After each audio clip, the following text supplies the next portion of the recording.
Berjumpa lagi di channel Cerita Kasur. Ya, apa kabar kalian semua? Saya harap kalian semua baik-baik aja di sore hari ini ya. Wow, cantik sekali pemandangannya di belakang kan pemirsa. Tapi tak secantik dengan apa yang kita akan bahas sore ini pemirsa. Saya tadi tuh nemu satu video di TikTok, di mana videonya itu bersih tentang penderaan ya, ataupun human trafficking, mungkin enggak juga. Tapi setelah saya dengarkan videonya, ini dia videonya, kita dengarkan bersama-sama. Bantu rumah warga Indonesia dilayan seperti anjing selepas dikurung di balkoni kondominium di Mutiara Damansara, Petaling Jaya sejak seminggu lalu. Mangsa yang berusia 21 tahun itu hanya dibekalkan bantal dan tilam serta terpaksa tidur dalam keadaan basah ketika hujan. Bagaimanapun, mangsa berjaya diselamatkan sepasukan pegawai dan anggota bahagian D3 Anti Pemerdagangan Orang dan Penyeludupan Migran Altipsom Jabatan Siasatan Jenayah JSJ Bukit Aman selepas kediaman terbabit diserbu 5 petang 9 Jun. Ketua Penolong Pengarah D3 Bukit Aman, Senior Assistant Commissioner Sofian Santong berkata, siasatan mendapati mangsa adalah pembantu rumah kepada keluarga warga tempatan dan diletakkan di balkoni rumah sebagai tempat tinggalnya. Sofian berkata susulan itu polis menahan seorang wanita berusia 69 tahun dipercayai majikan mangsa dan kes disiasat mengikut Seksyen 12 Akta Altipsom 2007 dan Seksyen 55B Akta Immigration 1956 Palang 63. Oke pemirsa, jadi ada penderaan atau penyiksaan kepada salah seorang warga negara Indonesia yang kebetulan tuh bekerja di Malaysia. Dan ini bekerja sebagai pembantu rumah tangga atau kalau naik lah kalau dibilang di Malaysia ya. Nah, jadi setelah saya baca lagi di info-info yang lain ya, saya ada baca dari 4 sumber tadi dari TikTok, terus saya langsung browser juga search informasi ini. Jadi kejadian ini tuh sebenarnya berlaku bulan 6, tanggal 11 hari bulan 6 pemirsa. Jadi dia ini tuh datang ke Malaysia ya, tapi setelah saya search dia tak memberitahu, tak ada info yang mengatakan apakah dia ini datang secara ilegal ataupun secara legal masuk ke Malaysia. Dari informasi yang saya baca, dia ini tuh bekerja dengan majikan ya, dan kebetulan majikan itu warga negara tempatan. Dia juga nggak bagi tahu berbangsa India ke Cina ke Melayu, ku tak juga bagi tahu. So majikannya ini berusia 69 tahun pemirsa ya, udah tua ya kan, ngeri kali, nggak ingat mati apa menyiksa orang. Jadi pembantunya ini tuh baru berusia 21 tahun pemirsa, kategori muda ya. Jadi dia ini katanya bekerja di sana itu baru seminggu dia bekerja di rumah itu pemirsa.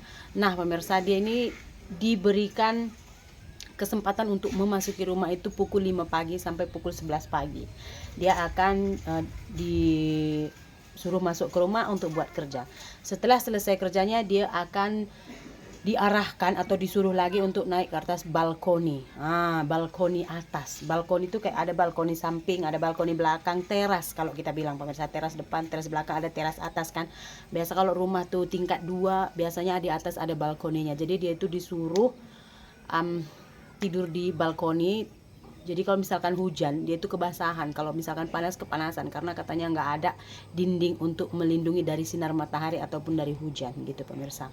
Nah, kenapa kasus ini terungkap? Jadi pembantu rumah tangga nih, dia tuh udah nggak tahan dengan keadaan dia gitu, karena selalu dimarah-marahi katanya. Tapi dari info yang saya baca, dia ini nggak ada istilahnya didera secara fisik. Jadi badannya itu nggak ada mengalami kayak dipukuli atau diseksa gitu, enggak. Dia itu katanya hanya dimarah-marahi, mungkin karena baru seminggu, sebulan 2 bulan kita tak tahu. Mungkin ya sama kasus macam kemarin ada dari Nusa Tenggara Timur kan, yang ditekap elektrik ke badannya sama majikannya itu pemirsa ya. Tapi kemarin dia resmi, jadi dia dapat pampasan kemarin 300.000 ringgit atau sekitar 1.200.000.000 gitu pemirsa.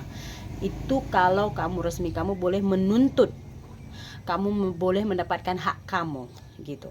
Jadi dia tuh menulis dia menulis surat yang dia ini meminta tolong gitu. Jadi dia buang dari atas balkon itu, jatuh ke bawah pemirsa. Syukur Tuhan masih membantu.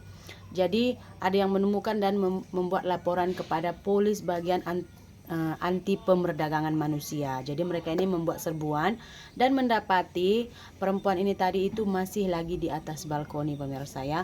Susulan daripada mendapatkannya mangsa ini, langsung ditahan majikan dia yang berusia 69 tahun. Tetapi dia tuh hanya 1 hari aja ditahan, kemudian dia dibebaskan karena ikat jamin polis gitu. Jadi dibebaskannya dia macam nih pemirsa, jangan kalian salah ya. Di Malaysia katanya 1 hari direman namun kemudian dibebaskan dengan ikat jamin polis. Dia tuh bukan bebas, dia hanya menjalaninya tuh, dia boleh pulang ke rumah gitu, tapi prosesnya akan tetap berjalan. Kalau misalkan nggak ada jaminan, dia dalam lokap, dia nggak keluar dengan menunggu prosesnya gitu. Prosesnya untuk mengumpulkan bukti semua, mensiasatnya lagi apa semua, dia dalam lokap. Tapi kalau dia dibebaskan dengan jaminan, proses itu still berjalan, tapi dia nggak dalam lokap, dia boleh balik ke rumah dengan jaminan polis. Jadi kalau misalkan dia lari dari, dia kan boleh gini pemirsa, dia dibebaskan mungkin nggak boleh keluar dari, misalnya nggak boleh keluar dari kawasan Perak aja, atau nggak boleh keluar dari kawasan Ipoh aja, atau nggak boleh keluar dari kawasan itu aja. Pokoknya ada yang dia itu nggak boleh keluar rumah gitu. Jadi tergantung juga dia dibebaskannya itu, dia itu macam disekat lah, bukan bebas sepenuhnya, hanya saja dia nggak di dalam lokap gitu ya. Jadi karena jaminan polis dia udah bebas tapi masih di dalam siasatan pemirsa, dan case-nya itu bulan 6, so ini bulan 8, 2 bulan, ini bulan 9 ya, 11 hari bulan nanti dah 3 bulan. Harap-harap adalah apa ya, keadilan lah bagi pembantu Indonesia ini. Kalian tahu nggak pemirsa ya, banyak sekali case-case seperti ini dan kebanyakan itu warga negara Indonesia. Kenapa? Karena 80% pembantu rumah tangga yang ke Malaysia itu tuh kebanyakannya dari Indonesia, sisanya itu dari Filipina, Myanmar, India, gitu pemirsa. Jadi case-case seperti ini kenapa kebanyakan Indonesia, karena memang kebanyakannya datangnya dari Indonesia. Satu yang mau saya pesankan dalam video saya ini adalah pemirsa, kemana saja kamu pergi, tolong menggunakan dokumen yang sah secara legal. Kalau misalkan kamu terjadi apa-apa, kamu ada hak untuk menuntut hak kamu. Contoh macam saya bilang, salah satu pembantu Indonesia ini tadi, yang dia itu didera oleh majikannya. Ketika case ini udah settle, dia fight untuk menuntut hak dia. Dia mendapat pampasan 340 ringgitan gitu, 340 ribu ringgitan. Itu tuh sekitar hampir 120 jutaan. 121 miliar 200 juta pemirsa. 1 miliar 200 juta. Jadi kamu balik ke kampung, kamu boleh berobat elo-elo, ya kan, boleh buat usaha, ya kan. Ya, istilahnya itu enggak terlalu menyakitkan hati. Itu saja pesan saya kepada kalian. Datanglah kemana saja supaya kamu bisa mendapatkan hak-hak kamu. Ini juga enggak hanya di Malaysia sih case-case seperti ini. Pernah juga terjadi di Singapura, di Arab, di Cina, di mana aja ada manusia seperti ini. Jadi kalau misalkan kita menemukan case seperti ini, tolong jangan salahkan negaranya, tapi salahkan individu yang melakukannya. Banyak juga dari TikTok yang saya lihat tadi, saya baca komentar, ada yang bilang udah kerja di Malaysia 15 tahun hanya pada satu majikan, udah dianggap seperti keluarga.